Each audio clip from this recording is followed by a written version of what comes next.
पुरानी हवेली एक भूले हुए रास्ते के आखिर में अकेली खड़ी थी, जैसे बर्बादी और सन्नाटे की निशानी हो। उसकी खिड़कियां खाली आंखों की तरह एक ओवरग्रोन गार्डन पर घूरती थीं, जबकि एक कंकाल जैसा पेड़ शाम ढलते ही टेढ़ी मेढ़ी परछाइयां बनाता था। स्थानीय लोग इसे फुसफुसाहटों का घर कहते थे, एक ऐसी जगह जहां अतीत सोना नहीं चाहता था।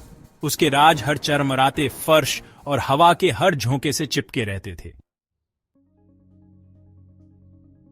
प्रिया को मंगलवार को वकील का लेटर मिला, जिससे पता चला कि उसे अपने परिवार का वो घर विरासत में मिला है जिसे वो सालों से भूलने की कोशिश कर रही थी। इस खबर से उसे कोई राहत नहीं मिली, बस डर लगा। वो घर असहज यादों और अनकहे दुख का खजाना था। उसकी दादी, जो हमेशा शांत और दूर रहती थीं, प्रिया के लिए सिर्फ एक प्रॉपर्टी नहीं, बल्कि अकेलेपन और राजों की विरासत छोड़ गई थी। निर्देश साफ थे, घर खाली करो और उसे बेचने के लिए तैयार करो। लेकिन प्रिया जानती थी कि इसका मतलब अपने बचपन के भूतों, उस ऑप्रेसिव शांति और इस एहसास का सामना करना था कि वो वहां कभी अकेली नहीं थी। घर विरासत में मिलना उसे एक तोहफे से कम और एक सजा ज्यादा लग रहा था।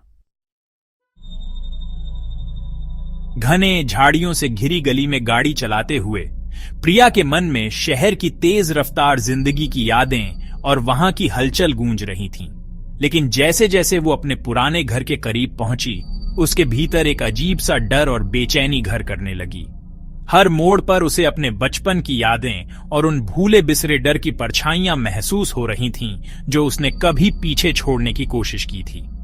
कार की खिड़की से बाहर झांकते हुए उसे लगा मानो पूरा रास्ता उसे वापस खींच रहा हो, एक ऐसी जगह जहां वो लौटना नहीं चाहती थी। घर सामने आ गया, वो घर जो अब और भी ज्यादा वीरान और दुखी लग रहा था जितना उसकी यादों में था। प्रिया ने गहरी सांस ली। उसके कदम भारी थे, लेकिन फिर भी उसने दरवाजे की ओर बढ़ना चुना।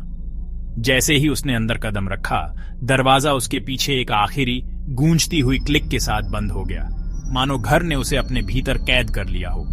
उस पल उसे एहसास हुआ कि अब पीछे मुड़ना आसान नहीं होगा। घर के अंदर कदम रखते ही ऐसा लगा जैसे समय थम गया हो। हर कोना, हर दीवार पुरानी यादों और खामोशी से भरी हुई थी। फर्नीचर पर जमी चादरें, धुंधली रोशनी में तैरते धूल के कण और हर चीज पर छाई वीरानी, सब कुछ एक ठहरे हुए पल जैसा था। प्रिया को लगा जैसे घर ने अपनी सांसें रोक रखी हों और हर चीज उसकी वापसी का इंतजार कर रही हो। हर कदम की आवाज लकड़ी के फर्श पर गूंज रही थी, जैसे घर की दीवारें भी उसकी मौजूदगी को महसूस कर रही हों। हर कमरा, हर गलियारा एक गहरी उदासी और अकेलेपन से भरा हुआ था। प्रिया को अपने दिल की धड़कनें भी तेज सुनाई देने लगी, मानो घर की खामोशी में उसकी बेचैनी घुल गई हो। दीवारों पर टंगे पुराने पारिवारिक पोर्ट्रेट्स धूल और परछाइयों में छुपे हुए उसे घूरते से लग रहे थे। उन चेहरों में एक अजीब सी बेचैनी और रहस्य छुपा था, जैसे वो सब कुछ जानते हों, लेकिन कुछ भी कहने को तैयार न हों। प्रिया को लगा मानो उन तस्वीरों की निगाहें उसके हर कदम पर टिकी हुई हैं। घर के सन्नाटे में एक अनजानी उपस्थिति का एहसास था, जैसे कोई छुपकर उसे देख रहा हो। हर कोना, हर परछाई उसकी बेचैनी को और गहरा कर रही थी। कमरे की हवा भारी और बोझिल थी और प्रिया को लगा जैसे घर की दीवारें उसके चारों तरफ सिमट रही हों। प्रिया को खुद एक आउटसाइडर, एक ट्रेसपैसर जैसा महसूस हुआ, जैसे वो किसी और की दुनिया में घुस आई हो। घर का ऑप्रेसिव माहौल उसकी पुरानी चिंताओं और गहरे अनसेटलिंग डर को फिर से जगा रहा था। हर सांस के साथ उसे एहसास हो रहा था कि इस घर में लौटना जितना उसने सोचा था, उससे कहीं ज्यादा मुश्किल और डरावना है। 2 दिन की सॉर्टिंग के बाद प्रिया ने अटारी का सामना किया, उसके बचपन की वो मना की हुई जगह। चरमराती सीढ़ी चढ़कर वो एक घुटन भरी अंधेरे में दाखिल हुई। हवा धूल और राजों से भरी हुई थी। एक अकेला बल्ब जला, जिससे भूली हुई चीजों का एक क्लटर्ड ग्रेवयार्ड दिखाई दिया। हर हरकत के साथ परछाइयां हिलती थीं और एक हल्की रिदमिक चरमराहट एक अंधेरे कोने से गूंज रही थी। किसी के देखने का एहसास यहां और कहीं से भी ज्यादा मजबूत था। जैसे जैसे वो क्लटर को सॉर्टिंग कर रही थी, अटारी विरोध करती हुई लग रही थी, उसका सन्नाटा इनएक्सप्लिकेबल आवाजों से टूट रहा था। ये जिंदा लग रहा था, जैसे उसकी मौजूदगी ने किसी लंबे समय से डॉर्मेंट चीज को डिस्टर्ब कर दिया हो। एक भारी अलमारी के पीछे प्रिया को एक छुपा हुआ दरवाजा मिला। न कोई हैंडल, न कोई हिंजेस, बस लकड़ी में एक हल्की सी आउटलाइन। उसकी उंगलियां उस दरार पर फिसलीं जैसे कोई पजल हल कर रही हो। दिल की धड़कनें तेज हो गईं। क्यूरियोसिटी और डर का अजीब सा मिश्रण उसके मन में था। जैसे ही उसने उसे खोला, एड्रेनलिन दौड़ गया, जिससे एब्सोल्यूट अंधेरे की एक पॉकेट और ठंडी मस्टी हवा की एक लहर सामने आई। दरवाजा धीरे धीरे चरमराया, मानो सालों से किसी ने उसे छुआ ही न हो। प्रिया ने गहरी सांस ली और अपने डर को पीछे छोड़ते हुए अंदर कदम रखा।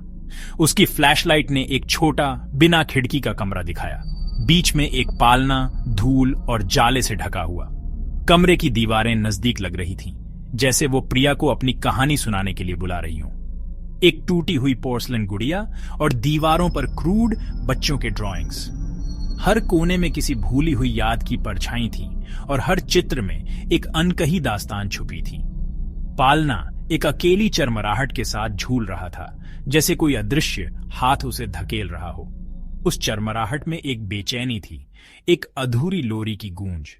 उन आवाजों को दोहरा रहा था जो उसने पहले सुनी थी, धीमी, अस्पष्ट फुसफुसाहटें, जैसे कोई बच्चा अपनी कहानी सुना रहा हो। ड्राइंग्स एक कहानी बता रहे थे, सरल पारिवारिक दृश्य जिसमें हंसते हुए चेहरे और घर के चित्र थे, लेकिन फेसलेस आकृतियां और बाडेड खिड़कियां भी। हर चित्र में एक डरावनी चुप्पी थी, जैसे बच्चों की मासूमियत में कोई गहरा दर्द छुपा हो। एक हल्की हंसी अंधेरे से गूंजी, जो पल भर में डरावनी लगने लगी। प्रिया को लगा जैसे कोई उसकी मौजूदगी को महसूस कर रहा हो, लेकिन कमरा पालने, गुड़िया और चिलिंग आर्ट के अलावा खाली था। हर चीज अपनी जगह जमी हुई, जैसे समय वहीं रुक गया हो। प्रिया का खून जम गया जब उसे एहसास हुआ कि यह कोई प्ले रूम नहीं, बल्कि किसी के लिए एक कैद खाना था, बल्कि एक जेल थी। यहां किसी मासूम की हंसी कैद थी और उसकी यादें इन दीवारों में बसी थीं। राज गहरा था और कमरे की हर चीज एक अनकही पीड़ा की गवाही दे रही थी। जितना उसने कभी सोचा था, उससे कहीं ज्यादा दुखद था। यह कमरा सिर्फ ईंट और लकड़ी का नहीं, बल्कि अधूरी कहानियों और खोई हुई मासूमियत का मकबरा था। छुपा हुआ कमरा खोजने के बाद प्रिया अब हॉन्टिंग को नकार नहीं सकती थी। फुसफुसाहटें आवाजें बन गईं। एक बच्चे की आवाज में उसका नाम पुकार रही थी। रातें पालने और गुड़िया की घूरती आंख के सपनों से भरी थीं। चीजें अपने आप हिलती थीं। गुड़िया नई जगहों पर दिखाई देती थी, हमेशा देखती रहती थी। घर का अकेलापन एक भयानक कंपनी में बदल गया, एक बुद्धिमान, केंद्रित मौजूदगी। प्रिया का डर ऑब्सेशन बन गया। वो जानती थी कि जब तक वो ये नहीं समझ लेती कि आत्मा क्या चाहती है, तब तक वो जा नहीं सकती। घर जवाब मांग रहा था और प्रिया उसके रहस्य में फंसी हुई थी।